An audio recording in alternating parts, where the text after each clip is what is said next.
The New Year's Eve air was crisp and sparkling, carrying the promise of beginnings. Fireworks streaked across the sky outside our apartment, vibrant explosions mirrored in the reflection of our living room window. I had spent the afternoon preparing, the way I always did for moments meant to celebrate togetherness. Candles flickered softly on the mantel, a bottle of champagne chilled, and the children's laughter floated from the corner where they played with the new toys we'd bought. Everything looked perfect, everything except the man I thought I knew. He came home later than expected, slipping through the front door with that familiar, casual nonchalance, brushing off the cold and the frost on his coat. At first he smiled, the kind of polite, automatic smile one reserves for polite conversation. But then he stopped, paused in the hallway, and suddenly, as if the words had been rehearsed for months, he said, "I want a divorce." The words hung in the air, sharp and alien, cutting through the hum of celebration. My hands froze on the wine glasses I had been setting on the table. My heartbeat stuttered. For a moment I couldn't process him, couldn't process the children playing obliviously behind him, couldn't process the fact that he had chosen this exact night, the night of fireworks, laughter, hope, to tell me he no longer wanted me. I stared at him, 1,000 questions erupting silently in my mind. Why now, after everything, after the promises, after the years, but I didn't speak. I didn't cry, I didn't yell. Instead, I smiled. It wasn't a smile of warmth. It wasn't the gentle smile of a wife hoping to salvage a broken conversation. It was sharp, almost cruel in its calmness, like ice forming over the depths of betrayal. "Okay," I said softly, my voice almost a whisper, but it carried the weight of finality. He blinked, momentarily stunned, as if expecting tears, shock, maybe even a fight, but I gave him none of that. I gave him the smile that told him he had just underestimated me, and underestimated what I was capable of. He started to explain, fumbling through excuses and explanations that made his betrayal seem rational in his mind. "I've changed, I don't feel the same way anymore.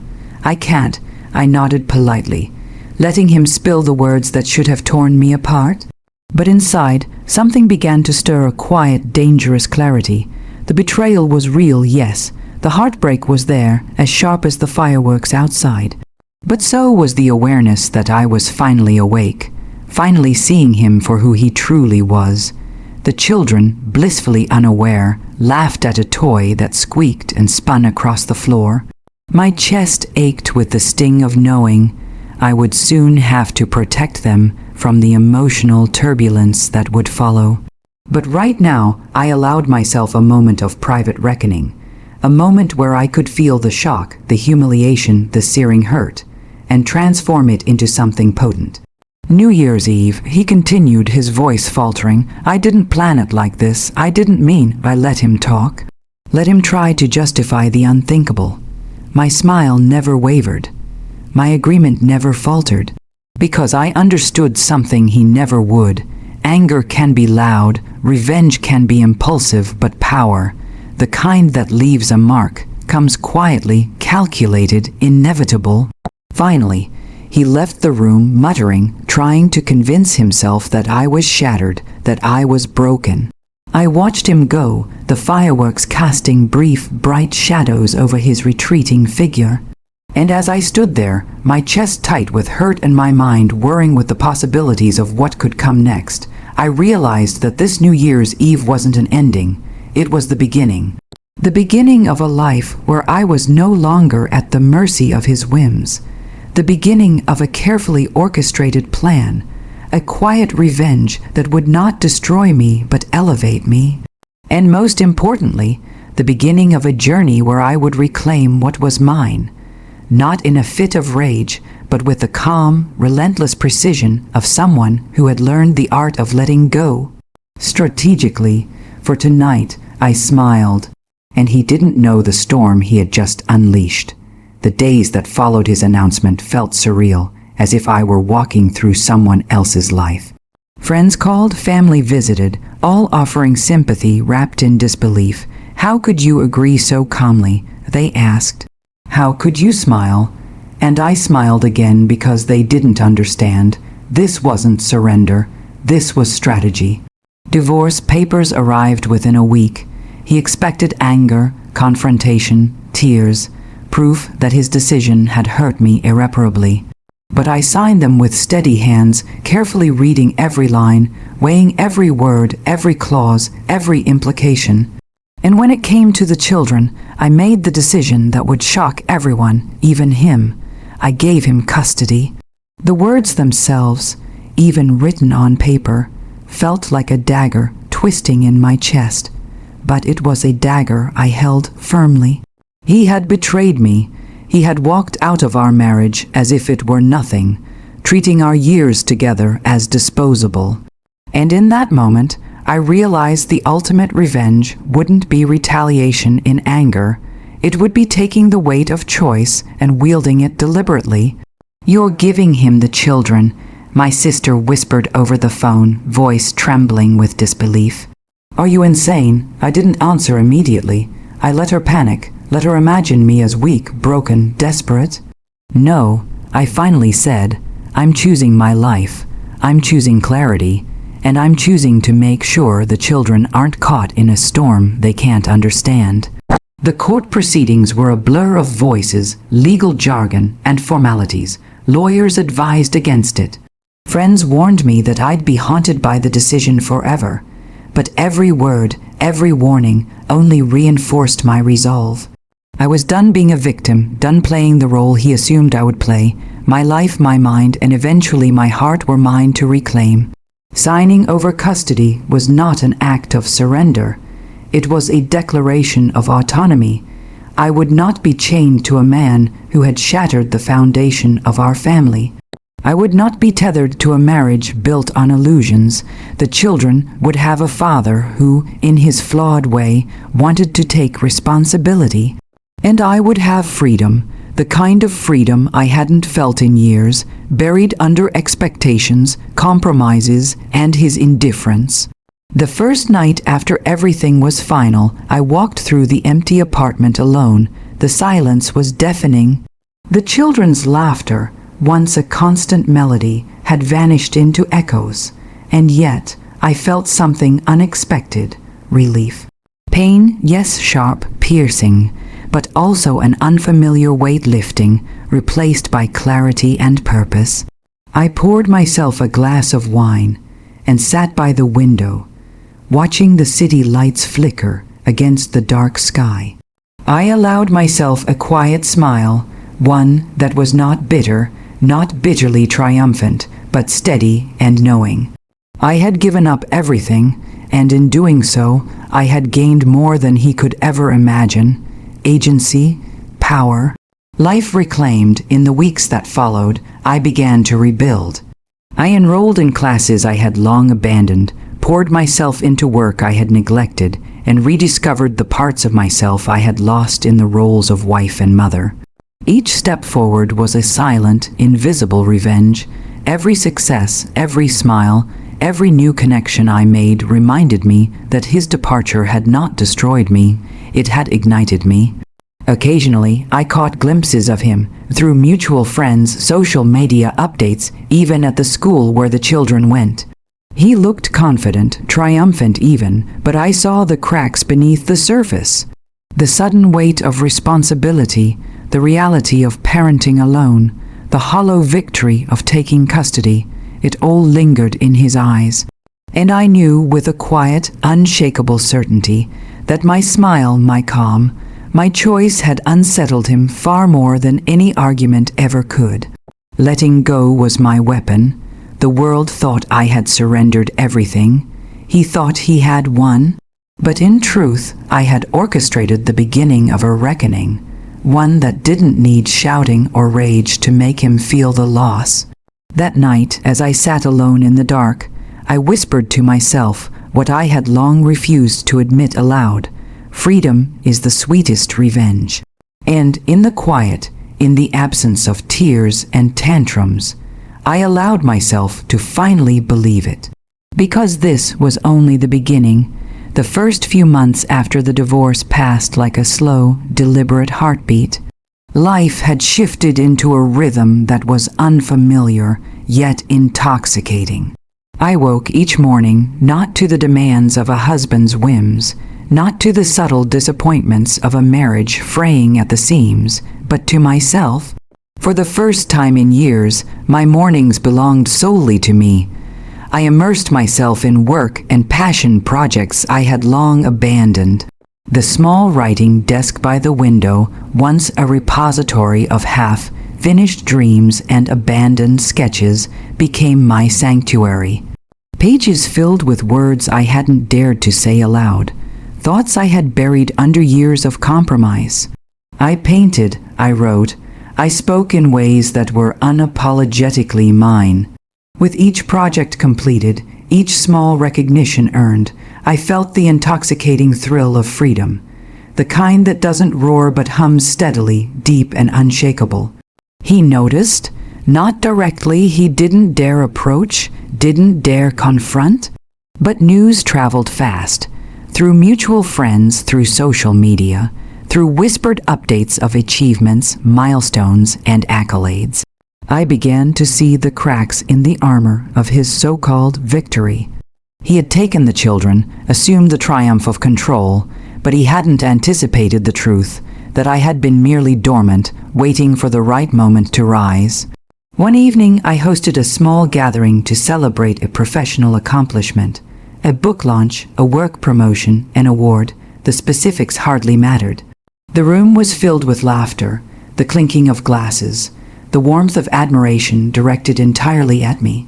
Friends, colleagues, even strangers praised the work I had poured myself into for months. I stood there, radiant, confident, smiling without effort. And I knew he was watching because news traveled in waves, and news of my success always reached him eventually. I didn't confront him, I didn't send invitations, I didn't announce my triumphs for him to see. He saw them anyway. And that, I realized, was the quietest, sharpest edge of revenge. The kind that doesn't need to shout, the kind that lingers in the mind like a shadow, leaving one unsettled and uncertain. Every small success was a deliberate message. Every smile, every confident step in the world I was reclaiming was a reminder that I had been underestimated, that I had been stronger than he ever imagined.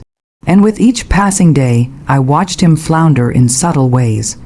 The way his emails carried a strain of tension, the way friends mentioned his frustration at handling the children alone, the way his casual arrogance was slowly replaced with nervous calculation. I began to notice a shift in him. It wasn't dramatic. It was quiet, almost imperceptible, but unmistakable to anyone who paid attention. He was losing the control he had assumed was absolute. The children were his responsibility now, yes, but their smiles, their laughter, their love were no longer tools to manipulate me. He was navigating the consequences of his choice, and there was nothing he could do to reverse the path he had set in motion. And I thrived in that truth. The revenge was not in confrontation or fury. It was in living fully, unabashedly, and unapologetically. It was in turning heartbreak into ambition, betrayal into freedom, and loss into triumph. Each time I walked past a reflection of myself, poised, radiant, and powerful, I felt the quiet satisfaction of victory. Not the loud, vengeful victory of destruction, but the subtle, soul, deep victory of resilience. I began to travel, to explore corners of life I had long denied myself. A weekend in a city I had always dreamed of visiting. A small gallery exhibit showcasing work I never thought worthy. Quiet moments of indulgence and adventure that reminded me I existed beyond the boundaries of our marriage, beyond the role he had tried to define for me. He would hear about these things, inevitably, and in hearing, he would feel the weight of what he had abandoned, not in anger, not in argument, but in the undeniable reality of a life I was building without him. And that, I realized with a slow, triumphant clarity, was the sweetest revenge of all, a life lived so fully, so brilliantly, that he could only watch powerless as the woman he discarded became everything he would never be again. The first New Year's Eve after the divorce arrived not with fireworks or frantic preparations, but with quiet reflection. The apartment was mine, uncluttered by tension or unmet expectations. The children were with him, their laughter replaced by the steady calm of solitude. Yet for the first time in years, I didn't feel hollow. I felt whole. I sat by the window, a glass of wine in hand, watching the city sparkle beneath the night sky. Fireworks ignited in the distance, bursts of color against the dark, each one a reminder of life's fleeting brilliance. And for the first time I understood. Endings and beginnings are rarely separate. They are intertwined, inseparable, like threads in a tapestry. The past year had been a journey of fire and ice. The betrayal had burned sharply at first, leaving raw edges that throbbed with every memory of him, every echo of promises broken. But that fire had forged something new within me. I had learned that true power doesn't come from forcing others to kneel. It comes from standing tall when they expect you to crumble. It comes from reclaiming your life, your time, your essence, and your happiness. I had achieved it slowly, deliberately. I had given him the children and the illusion of control, only to realize that their lives, my life, and the truth of my worth were never his to take. The quiet revenge, the subtle soul, deep reclamation had been far more satisfying than any loud confrontation ever could be. With every success, every smile, every moment of joy I had carved out for myself, I had built a fortress of freedom around my heart, and he had no key. I thought about him sometimes, not with bitterness, not with longing, but with the clear-eyed understanding of someone who had seen the full measure of betrayal and chosen a different path. He had lost more than he realized. He had lost the woman who had once been his entire world, but he hadn't realized she had never truly belonged to him. She had always belonged to herself, and yet the pain hadn't disappeared entirely. It lingered like a shadow, faint but persistent, a reminder of the depth of what I had endured. But I had learned to hold it gently without letting it define me. I had learned that grief and love are not opposites. They coexist, shaping who we are and how we move through the world. One evening, months later, I found myself standing before a box of memories, photos, letters, trinkets, souvenirs of a life that had been ours. For a moment, my fingers hovered over them, reluctant to let go. And then I smiled, the same calm, unshakable smile I had worn the day he asked for a divorce. Slowly, deliberately, I placed each item into the box, closed it, and set it aside. Not with anger, not with regret, but with the quiet clarity of finality. The act was symbolic, yet profound. I was releasing the past, not surrendering to it, but acknowledging it, honoring it, and letting it go. The children remained in his care, yes, but my heart was free to love them without bitterness, free to live without the weight of resentment. And that freedom, that quiet reclamation, was more powerful than any revenge could ever be. As midnight approached, the first fireworks of the new year erupted outside my window. I raised my glass in silent toast, not to him, not to the marriage we had lost, but to myself, to the woman who had survived betrayal, heartbreak, and loss, to the woman who had turned devastation into opportunity, grief into resilience, and pain into triumph. For tonight, I was not defined by him or by what he had taken. I was defined by the strength I had discovered, the freedom I had carved, and the life I had built with my own hands. And in that moment, as the sky ignited with color and the world celebrated new beginnings, I felt something I hadn't felt in years, complete, unshakable peace. The new year had come full circle. But this time, it wasn't about endings or loss. It was about beginnings. My beginning, and finally, I smiled, truly smiled for me.